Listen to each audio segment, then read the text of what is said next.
ఈనాడు వ్యవసాయ విశ్వవిద్యాలయ ప్రాంగణం నుంచి ఈ రాష్ట్ర ముఖ్యమంత్రి రేవంత్ రెడ్డి గారి యొక్క స్వర్ణ హస్తాలతోటి 1600 రైతు వేదికల్లో ఉన్నటువంటి రైతాంగానికి వాటిని ప్రారంభిస్తూ రైతే రాజును చేయాలనే సంకల్పంతో వచ్చినటువంటి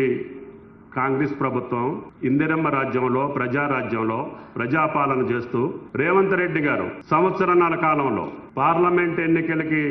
ఒక 4-5 నెలల కాలం సమసిపోయినా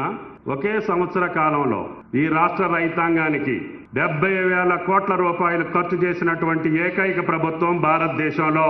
రేవంత్ రెడ్డి గారి ప్రభుత్వం అని చెప్పి రాష్ట్ర రైతాంగానికి దేశానికి కూడా విజ్ఞప్తి చేయదలుచుకుంది. ఇంకొక ముఖ్యమంత్రి అయితే ఆ యొక్క భారాన్ని మొయ్యలేనని చెప్పి గతంలో మాదిరిగా పక్కన పడేసే అవకాశాలు ఉండే. కానీ మొండి మనిషి నాకు చిన్న వయసులోనే ఈ రాష్ట్ర రైతాంగం రాష్ట్ర ప్రజలు నాకు ఈ అవకాశం ఇచ్చారు కాబట్టి కష్టాలున్నా ఇబ్బందులున్నా నా రైతాంగాన్ని నేను ఆదుకొని ఈ దేశాన్ని ఈ రాష్ట్రానికి మార్గదర్శకంగా ఉండాలనే కోరికతోటి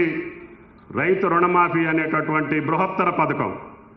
ఒకప్పుడు మన్మోహన్ సింగ్ గారు రాజశేఖర్ రెడ్డి గారి ఆధ్వర్యంలో కేవలం దేశాన్ని మొత్తానికి 70,000 కోట్లు ఇస్తే మన ముఖ్యమంత్రి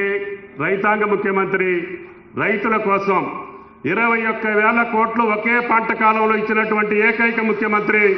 రేవంత్ రెడ్డి గారు అని చెప్పి ఈ సందర్భంగా మనం చేస్తున్నాం. 25 లక్షల మంది రైతులకి అన్నమాట ప్రకారం రుణ విముక్తులను చేసి రైతును రాజును చేసినటువంటి వ్యక్తి రేవంత్ రెడ్డి గారు.